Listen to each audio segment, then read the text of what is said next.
diagnóstico hacen todos los métodos. O sea que resonancia no solo tiene la funcionalidad metabólica, ¿sí?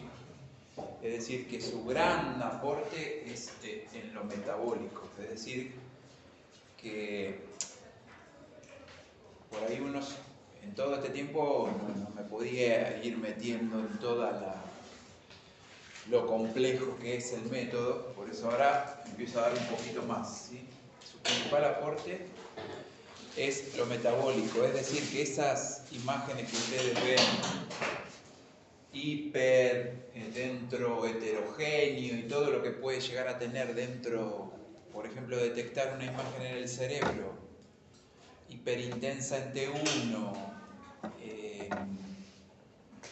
no sé, distintos comportamientos en la distinta secuencia, eso me da un aporte a lo metabólico, porque yo puedo detectar en la resonancia qué componente puede llegar a tener dentro esa imagen detectada, ¿se entiende? Eso dentro de lo metabólico puedo inferir a un patrón celular, ¿sí? Es decir, que su principal funcionalidad es lo metabólico. ¿Hace algo más? También. Su otro aporte es funcional, ¿sí? ¿Y qué imaginan dentro de lo funcional? Dentro de lo funcional, un montón que yo simplemente me voy a meter en 2 o 3 cositas, no me meto en todo, pero con los temas que por ahí les doy ya alcanza como para empezar en el mercado.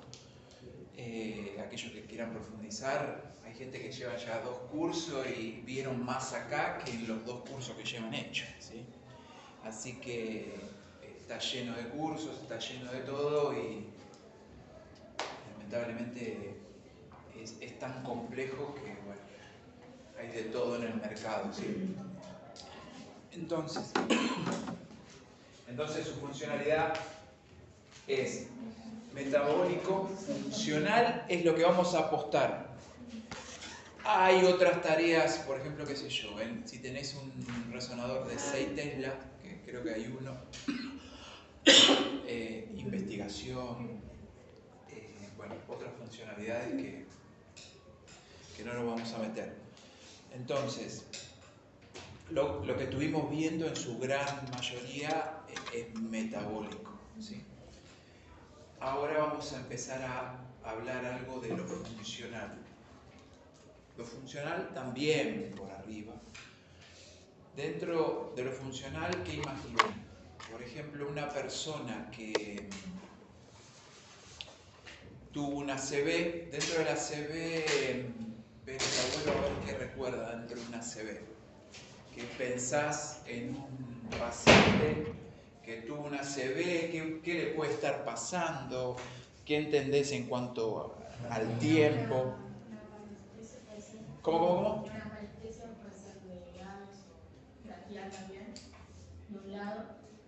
Bueno, empiecen a separar paresia, parestesia, plejía, va a depender de los tiempos, ¿está bien? Paresia, parestesia es un periodo mayor en horas, ¿está bien? Puedo tener una dificultad de movimiento, paresia. Plejía, ¿se acuerdan? Plejía, sí. Plejía cuando algo ya no se mueve más. ¿Está bien? Una persona que ya tiene, dice en la historia clínica, hemiplegia, ya eso ya no se va a revertir. Y eso es importante para aquellos que quieran hacer tomo, rezo y te llega la historia clínica, te la están mostrando y dice paresia, hemiparesia, fascio brachiocrural, ya sabes que están trabajando para tratar de revertir, mientras que si dice hemiplegia, bueno, nada, será un control o tendrá teniendo algo nuevo, estarán buscando, ¿sí? Eso es empezar a entrar en terminología de medicina. Bien, entonces entiendo que una paresia, por ejemplo, ¿qué pensás en una paresia? todo de un lado, que la tenía... Bueno, eso será un... Dependiendo, vamos a... Bueno, la situación sería un taponamiento de una arteria. Esa arteria en un periodo me produce una paresia. Ese taponamiento de esa arteria, ¿cómo se llamaba? Isquemia. Yo puedo tener una isquemia. ¿Cuál es isquemia? Transitoria, ¿sí? O ya constituida, ¿sí? La transitoria, ves que, no sé, se le durmió todo un lado, lo llevas y llega al lugar y ya se le fue, ¿sí? Y el médico dice, ¿pero estás seguro? Sí, sí, yo la vi, mi abuela estaba así, tenía la boca caída, la mano, llega al lugar, le pasan un solito y ya revirtió, ¿sí? ¿Qué imaginan ahí en el organismo? Que el organismo mismo intentó desplazar. Es decir, que por ejemplo, si tuvo el taponamiento de la cerebral media izquierda, rápidamente nuestro organismo ayuda, todo el derecho empieza a tirar afluente del lado derecho al izquierdo para tratar de barrerlo al coágulo, ayuda, trata de ayudarlo y a veces lo logra y a veces no lo logra. ¿Está bien? Esto lo hago porque esto es fundamental. Si yo entiendo perfectamente desde cómo trago el bolo alimenticio, todo lo asocio de manera fácil, después voy a entender los tiempos, las instancias, ¿sí? Así que bueno, ese cuadro va a depender, esa isquemia va a depender, ¿cómo? Exacto, va a depender del tiempo, ¿sí? Ahí hablábamos del periodo de ventana, ¿se acuerda, Chayle, de periodo de ventana? Periodo de ventana es en cualquier método. Periodo de ventana... puede ser el tiempo que pasa cuando tenés, digamos, como los primeros síntomas, ¿no? Que los primeros tiempos que se puede revertir la patología. Bueno, ¿y de qué dependo, por ejemplo? Es decir, está bien, también tengo que tener un vago conocimiento de eso. ¿Alguien más se anima a eso? Ivana, ¿qué recuerdas de eso? No es el tiempo en el cual tenía que estar 6 horas para poder realizarlo y después de más tiempo ya como que no se sentía bien con claridad. Exacto, ese periodo de ventana está en el rango hasta unos 6, a unos juegan hasta las 8 horas.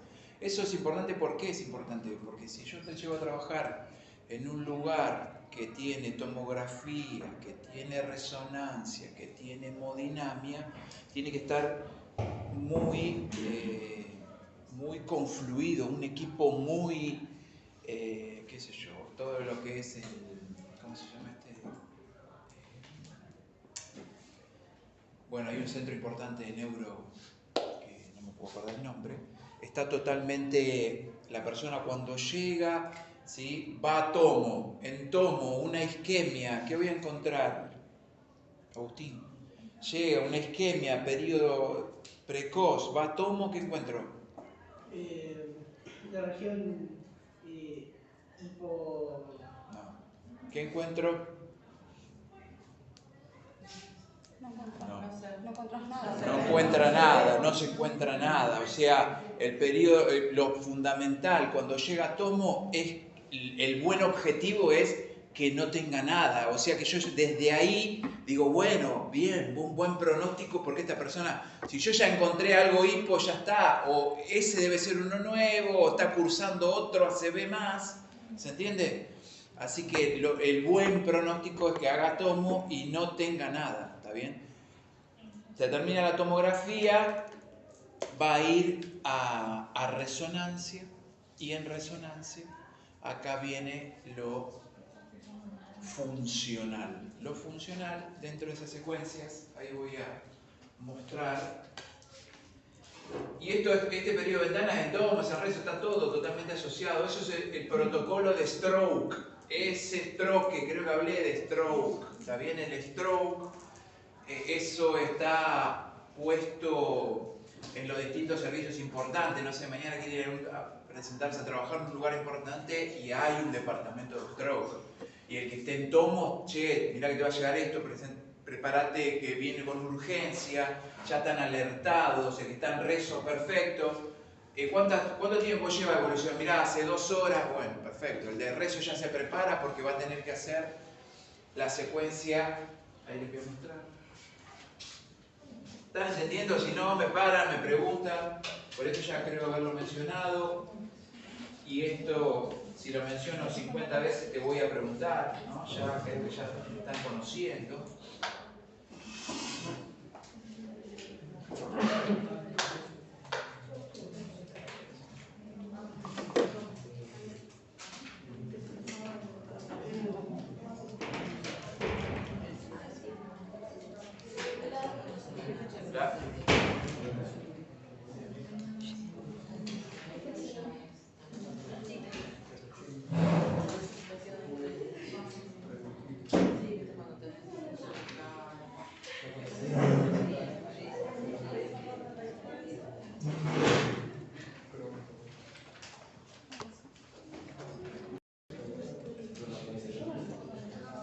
Bueno, esta fue una de las charlas que creo que el año pasado ahí en FATSA hablamos de esto, pero bueno, como les digo, a veces el que por ahí no tiene idea, esto es como es medio complejo, por eso es importante entender los tiempos del taponamiento de la arteria, cuándo se rompe la arteria.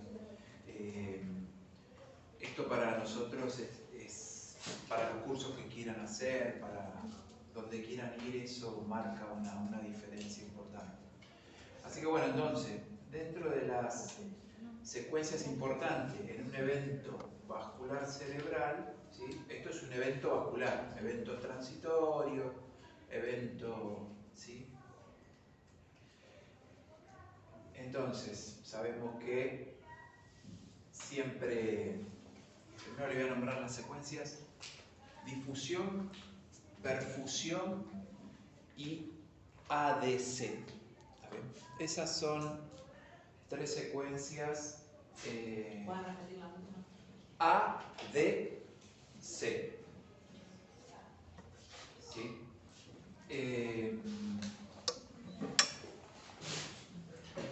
Donde siempre no nos tampoco vamos a profundizar en sí en las secuencias. Imaginen un paciente que llega con esta complejidad en el periodo, esta isquemia en el periodo de 4 horas, ¿sí? Ya está el protocolo de cerebro, se hace el cerebro, T1, T2, FLAIR, bla, bla, bla, todo eso, y está agregado abajo, ¿sí? 3 secuencias más. Esas 3 secuencias deben sumar, por ejemplo, una difusión y una perfusión, no llega a los 2 minutos, y una ADC, o sea, con 5 minutos más le agregaron esas 3 visiones recontra importantes. Así que por eso no las he mencionado, porque no entra en un protocolo estándar, ¿no? Entiende que esto son unas 3 secuencias más que se agregan en el caso que el paciente presente este evento vascular, ¿sí? Ese evento vascular que me va, por ejemplo, con la secuencia difusión, ya me detecta a mí qué arteria, me da la precisión de qué arteria está tapada, ¿está bien?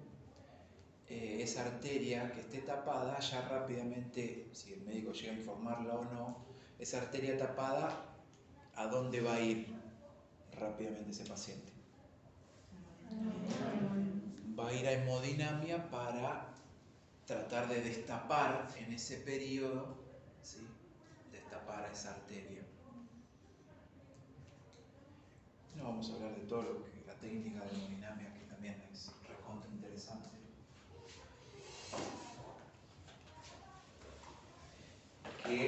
Así que bueno, eso llegan, hay veces que simplemente logran con un rotablator que usan en ya la destapan, pero hay veces que la destapan y se vuelve a cerrar y necesitan poner adentro. ¿Qué material había hablado yo? Un stem. Un stem. El stem, que particularmente tiene material cobre, ¿sí? Es decir, que si yo estoy haciendo resonancia, porque también están haciendo resonancia y viene la administrativa y te pregunta, ¿puede entrar este material? Porque lo entrenaste, le dijiste, mirá que es material metálico, no puede entrar, no puede entrar. La administrativa le pregunta al paciente, ¿tiene marcapaso? ¿Tiene una cirugía metálica? Le pregunta todo eso al paciente y la recepcionista viene y te pregunta, me dijo que tiene un stent, ¿entra el stent? Sí, entra porque tiene cobre. El cobre, todos los elementos que vimos, cobre, oro, plata, bronce, todo eso entra a resonancia, es decir que ese paciente, si mañana tiene puesto un stent y tiene que hacerse controles, que también me puede llegar por controles, se va a poder seguir haciendo resonancia porque el material es el cobre. ¿Sí? ¿Me van siguiendo? Bueno. Así que bueno, ese sería ya el post, que le colocaron el stent, se abre la arteria, ya está todo hermoso. El paciente que tenía la paresia, ya desaparece la paresia. ¿Sí? Entonces la displejía se cura ahí, lo llamamos hemodinamia y la displejía se cura. No, ¿Cómo? ya hice lo vencido. Exacto, ya la plejía habla de ese paciente con plejía, si tuvo todo el brazo, ya ves que el brazo, mirás los dos brazos, perdió toda la musculatura, ya lleva, cuando una persona pierde la musculatura ya lleva un tiempo importante de evolución, ¿sí? Así que bueno, entonces todo esto que ya saben, el agua, toda la misma funcionalidad, esta charla fue medio mostrando cómo se ubican, el BO, ese BO, por ejemplo, es un BO de un imán cerrado, que está totalmente horizontalizado, mientras que el BO de un imán abierto está vertical, ¿no? Yo, todo el mundo pregunto BO, tiene un amplio dominio, porque eso me voy a meter en el BO, ¿sí? Explícame del BO, ¿qué es el BO? Sí, bueno, todo esto son preguntas del final que ya vimos. Bueno, entonces, ¿qué es el BO? Así ayudamos acá a los compañeros que se preparan para el oral. Entonces, el BO. Es el eje de excitación de la comunidad. Es el eje de excitación del cual yo explico, cuando explico el imán que está en el eje Z, yo explico el eje de un imán abierto, no explico este imán. Este imán es un imán cerrado, porque tiene la configuración de gradiente, está puesta de otra manera.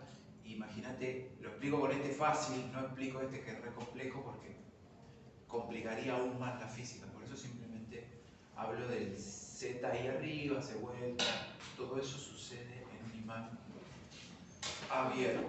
¿Sí? Bien. Así que bueno, nada, ingresa, está ubicado como tiene que estar ubicado. ¿Qué va a pasar? ¿Qué hace en un protón? Si en un imán de bajo campo, ¿qué es lo que está haciendo? ¿Cómo está procesando? ¿Cómo procesa con un poquito más de fuerza con un Tesla? Y cómo procesa en un imán con mayor fuerza, ¿no? Ese imán pega muchas millones de vueltas mayor por la intensidad de campo, ¿sí? O sea que la frecuencia del Armor, que no la pregunté en este, ¿qué sería la frecuencia del Armor, Agustín? Esa también, frecuencia del Armor, BO, voy a profundizar un poquito, esto lo pasé medio rapidito para que se vayan preparando, la que viene voy a hablar, el BO, la frecuencia del Armor, el Free Induction Decay, todas estas son, entonces diría la frecuencia del Armor. Busca la intensidad de campo del equipo. Es un cálculo algorítmico en donde, ¿sí? ¿Qué es lo que está? El cálculo, ¿se acuerdan la fórmula? No importa el cálculo, lo que importa es que se multiplica, ¿sí?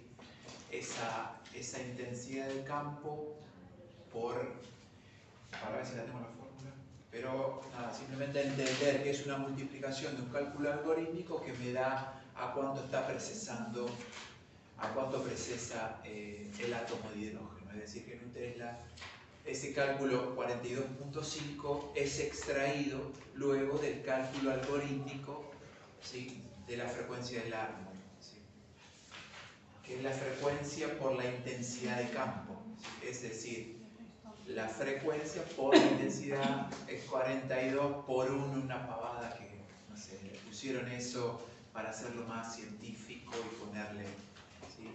Simplemente a mí te diga la frecuencia del árbol del cálculo algorítmico en donde se multiplica la frecuencia por la intensidad de campo para obtener a cuál es la precesión del núcleo de hidrógeno. Esa es la respuesta. Bien, entonces, distintos elementos que participan, ¿sí? Sabemos, bueno, acá tenemos los distintos imanes, 15, hay de 10, de 20, bueno, cada uno de esos imanes se multiplica, ¿sí? La multiplicación es lo que me va a dar a mí en un imán de 0.35 a cuánto es la precesión en megahertz que tiene el núcleo de hidrógeno, ¿está bien? Ese cálculo que yo les di en 42.5 porque está multiplicado por 1, pero si yo multiplicara 0.35, ese audio que le mandé del service, que le mandé, que no, poné 8 puntos, era lo que me estaba hablando por el imán que yo tenía, porque yo tengo un imán que es un 0.20. ¿Me van siguiendo? ¿Se entiende? ¿Estamos verdes? Bien. Ese audio les compartí para que cómo te va a hablar mañana. Ah, pero no, fíjate, si 8 puntos, te va a estar hablando de qué frecuencia utiliza ese imán en megahertz. Anda a tal lugar, mirá cuánto está pasando, porque te pone como dato, está a baja frecuencia, está dando baja la frecuencia, y bueno, uno tiene que estar más o menos con el imán que tiene, cuál es la precesión que va a estar ocurriendo en ese núcleo de hidrógeno, ¿sí? Es decir, también hay elementos como el hidrógeno, el carbono, el nitrógeno, el fósforo, pero siempre se habla del hidrógeno porque es lo que más tenemos en el cuerpo, que es el agua, ese sobrante, ¿sí? Así que bueno, este esquema lo tiene, la precesión, el hueco, etcétera, todo eso, absorción, liberación, bueno. Acá tenemos esto, capaz que, bueno, de esto lo único que me interesa a mí es saber que ya todo el mundo sabe cuándo es una isquemia, el periodo de ventana, una isquemia que ya tiene mayor tiempo de evolución, es decir, cuando ya una isquemia pasa las 24 horas, difícilmente se puede revertir, ya simplemente lo tratan con medicación, no va a ir a hemodinamia, ¿sí?, porque ya es en vano, es esperar simplemente con alguna medicación, tratar de que el cuadro que le van a dar fibrinolíticos para tratar de que se abra un poco, y después va a ser puro kinesio para tratar de que sea lo menos posible el daño, pero ya con un tiempo importante no va a ir a hemodinamia, ¿sí? Así que bueno, es saber, no me voy a meter en todos los tiempos que necesito, pero sí que sepan cuándo es una isquemia, cuándo ese periodo temprano, cuándo más tarde, cuándo una hemorragia, ¿sí? No más, no me voy a meter tan profundo en esta. Bueno, esto es más o menos lo que hablé. Hay lugares que trabajan 3 horas, medio imposible, por eso se manejan entre 6 y 8, pues saben que 3 horas, qué sé yo, estás en un suburbio hasta que llegas al lugar que tiene más o menos, tardás, ¿sí? Así que bueno, de eso va a depender, ¿sí? Una isquemia subaguda donde el daño, mirá lo que puede llegar a ser un daño en un tiempo crónico de lo que es el cerebro, como ya perdiste toda esa capacidad neuronal ya está, y eso es todo lo que va a pasar en esa falta de movimiento de ese sector en donde esté la ACV. En este caso, si está del lado izquierdo, va a ser todo el lado derecho, contrario, ¿no? Eso es lo que sucede cuando uno trabaja en los periodos haciendo las cosas bien de un protocolo de stroke, ¿sí? Bueno, ahí estamos viendo cómo un encéfalo con más surco, menos surco, un ATC de encéfalo. Ahí vemos, ¿sí?, cómo ahí el compañero Agustín, cuando yo ya estoy viendo esto, ya ha pasado un tiempo importante, ¿sí? Eso para entender qué es lo que está pasando, ¿sí? Obviamente lo que produce es siempre el taponamiento de esa arteria, ese taponamiento de la arteria, como todo en nuestro cuerpo cuando se tapa, el edema citotóxico se llama, edema citotóxico a ese acúmulo de agua. Es decir, que vos cuando tenés un problema que se junta derrame pleural, bueno, líquido en el pulmón, algo que está andando mal, líquido en el peritoneo, acá cuando algo está andando mal te empieza a segregar edema citotóxico, dándote que te está avisando que hay un taponamiento y bueno, estamos rezando.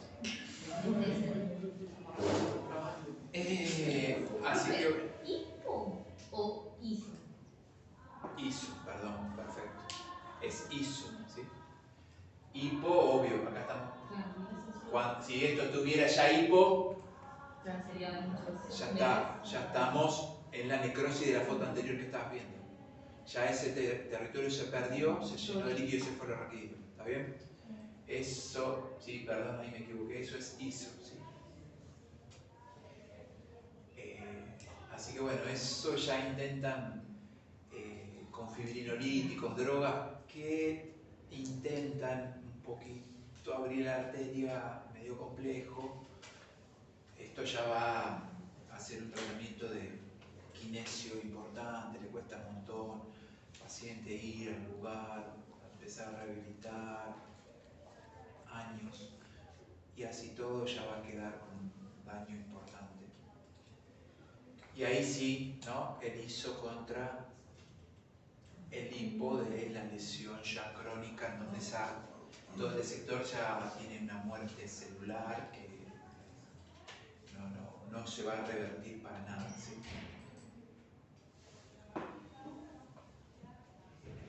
¿Se va entendiendo esto? Entonces todo lo que estamos viendo ahora son secuencias de tipo funcionales. Funcionales que también